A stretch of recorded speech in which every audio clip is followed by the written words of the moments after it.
저는 단타 매매로 대한민국 상위 1%의 자산을 만들었습니다. 지금 촬영하는 이 순간에도 하루 최소 500만원에서 1천만원의 수익을 올리고 있죠. 근데 솔직하게 말씀드리겠습니다. 저도 처음엔 차트가 뭔지 단타랑 스윙이 뭔지조차 몰랐습니다. 유튜브를 보면서 이게 되겠어? 라고 했고 몇 번이고 계좌가 녹는 걸 지켜봤습니다. 내가 뭘 잘못하고 있는 건지, 이게 진짜 되는 건지 끝도 없이 의심했던 그 시간들, 그 감각 저도 압니다. 그래서 지금은 저와 비슷한 길을 걷고 있는 분들과 팀방을 운영하면서 함께 성장하고 있습니다. 추세 매매와 횡보 매매를 함께 구사하며 작은 시도로도 100만원에서 1000만원까지 실제로 달성하고 있는 분들이 늘어나고 있습니다. 믿지 않으셔도 됩니다. 사실 저도 믿으라고 말하는 게 아닙니다. 데이터와 숫자가 저 대신 말해줄 거니까요. 그래서 오늘은 초보자분들도 바로 이해할 수 있는 단타 매매의 모든 것에 대해서 말씀드려볼까 합니다.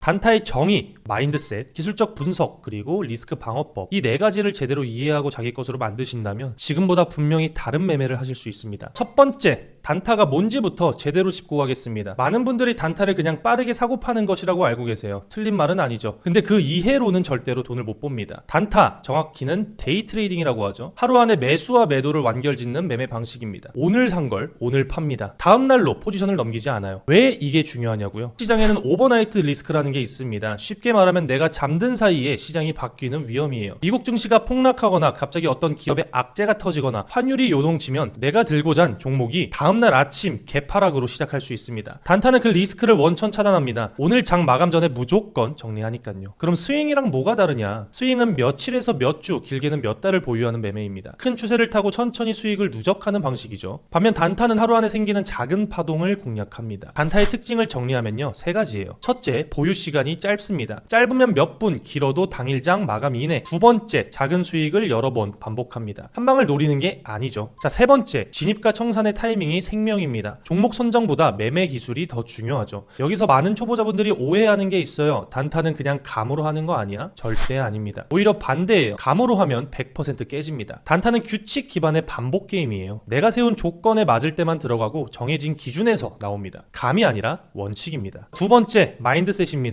저는 이게 기술보다 더 중요하다고 생각을 해요. 아무리 차트를 잘 봐도 마인드가 무너지면 매매가 무너집니다. 실제로 제 주변에서 차트 실력은 출중한데 계속 손실 보는 분들 보면 열의 9은 마인드 문제입니다. 단타 전용 마인드셋 크게 세 가지입니다. 첫 번째, 맞추려 하지 말고 대응해라. 많은 분들이 매매를 예측 게임으로 생각하는데요. 시장은 누구의 예측도 100% 맞아주지 않습니다. 중요한 건 예측이 아니라 시나리오 대응입니다. 주가가 이 구간을 돌파하면 산다. 돌파하지 못하면 안 산다. 샀는데 이 가격 밑으로 내려오면 손절한다. 가정구조로 생각하면 되는 거예요. 내가 맞냐 틀리냐가 아니라 내 조건이 충족되냐 안 되냐의 문제로 바라보는 겁니다. 두 번째, 손절은 비용이다. 단타에서 손절을 못하면 끝납니다. 많은 분들이 손절을 실패로 받아들입니다. 그래서 손절 라인이 왔을 때 조금만 더 기다려보자 라고 하죠. 그러다 그게 마이너스 15%가 되고 15%가 50%가 됩니다. 저도 초반에 그 과정을 겪었습니다. 생각을 바꾸셔야 해요. 손절은 실패가 아닙니다. 매매를 지속하기 위한 비용입니다. 이걸 비용으로 받아들이는 순간 손절이 무서워지지 않아요. 오히려 빠른 손절이 계좌를 지키는 가장 확실한 방법이라는 걸 알게 될 겁니다. 자, 세 번째, 오늘 못 먹으면 내일 먹는다. 단타를 처음 시작하면 모든 기회를 다 잡으려고 하죠. 장 시작부터 마감까지 쉬지 않고 매매를 하고 그러다 지쳐서 판단력이 흐려지고 결국 무리한 매매로 하루를 날립니다. 시장은 매일 열립니다. 때문에 최고의 트레이더들은 하루에 몇 번 안 들어갑니다. 명확한 셋업이 나왔을 때만, 확신이 있을 때만 들어가요. 나머지 시간은 지켜보죠. 억지로 매매하는 것 자체가 이미 리스크입니다. 좋은 기회가 올 때까지 기다릴 수 있는 것, 그게 단타에서 가장 중요한 능력 중 하나입니다. 자, 세 번째, 기술적 분석입니다. 여기서 너무 겁먹을 필요가 없습니다. 저는 복잡한 이론 다 드릴 생각 없습니다. 단타에서 실제로 쓰는 핵심만 뽑아드릴게요. 자, 첫 번째, 캔들 읽기. 차트는 캔들로 이루어져 있습니다. 캔들 하나가 일정 시간 동안 가격 움직임을 보여주는 거예요. 단타에서는 보통 1분봉, 3분봉, 5분봉을 주로 봅니다. 캔들에는 네 가지 정보가 담겨 있어요. 시가, 고가, 저가, 종가. 캔들 몸통이 크고 윗꼬리가 짧으면 강한 상승 마감입니다. 반대로 몸통은 작고 윗꼬리가 길면 올라갔다 팔린 거예요. 매도 압력이 강하다는 신호겠죠. 초보자분들이 꼭 알아야 할 캔들 패턴 두 가지만 말씀드릴게요. 하나는 장대 양봉입니다. 거래량을 동반하면서 크게 오르는 캔들이에요. 특히 횡보 구간에서 갑자기 장대 양봉이 터지면 세력의 진입 신호일 가능성이 굉장히 높습니다. 이 캔들 이후 눌림목이 왔을 때 진입하는 전략이 많이 쓰이죠. 반대의 경우는 장대 음봉이 있습니다. 다른 하나는 도지 캔들입니다. 시가와 종 원가가 거의 같아서 몸통이 거의 없는 캔들이에요. 매수와 매도 세력이 팽팽하게 싸우고 있다라는 뜻이죠. 추세 중간에 이 캔들이 나오면 반전 가능성을 항상 염두해둬야 합니다. 그리고 두 번째, 지지와 저항. 이건 기술적 분석에서 가장 기본이며 실제로 가장 많이 씁니다. 저 또한 마찬가지고요. 지지선은 주가가 내려오다가 반복적으로 멈추는 가격대입니다. 저항선은 반대로 주가가 올라가다가 반복적으로 막히는 가격대예요.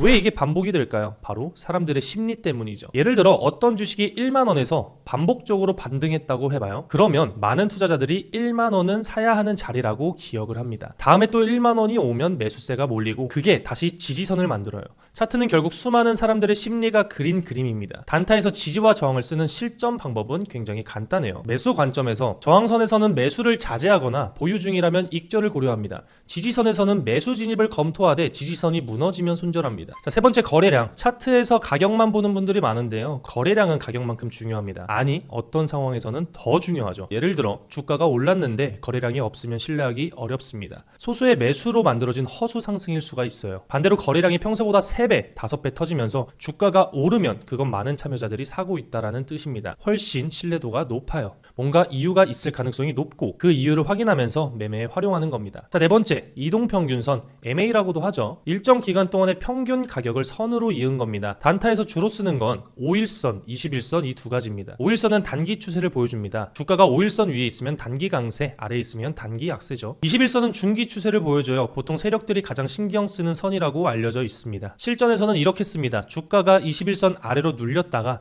다시 21선을 회복하면서 거래량이 터지면 매수 진입을 검토하죠. 반대로 21선 아래로 이탈하면 매수를 자제하거나 손절 라인으로 삼습니다. 자, 네 번째, 리스크 방어입니다. 손절비와 익절비가 최소 1대2가 나오는 자리에서만 진입을 합니다. 이때 손절하면 어쩔 수 없는 겁니다. 근데 생각해보세요. 단타에서 한 종목에 크게 물리면 다른 매매 기회를 다 놓칩니다. 자본이 묶이고 심리도 흔들려요. 빠른 손절로 자본을 지키고 다음 기회를 노리는 게 훨씬 더 이득이라고 생각을 합니다. 그리고 하루 최대 손실 한도 설정을 해야 됩니다. 저는 하루에 감당할 수 있는 최대 손실 금액을 정해놓습니다. 그 금액을 넘으면 그날 매매는 끝입니다. 왜냐면 손실을 본 날은 판단력이 흐려집니다. 복구하려는 심리가 생기고 그러면 무리한 매매를 하게 됩니다. 그게 더 손실을 키우죠. 나쁜 날에는 그냥 일찍 닫는 게 가장 현명한 매매입니다. 그리고 단타에서 뉴스는 독입니다. 정확히는 뉴스를 늦게 보는 게 독입니다. 공시나 뉴스가 이미 주가에 반영된 다음에 들어가면 그건 이미 늦은 거죠. 머리에서 잡는 겁니다. 그럼 뭘 봐야 하느냐? 뉴스 대신 데이터를 봐야 됩니다.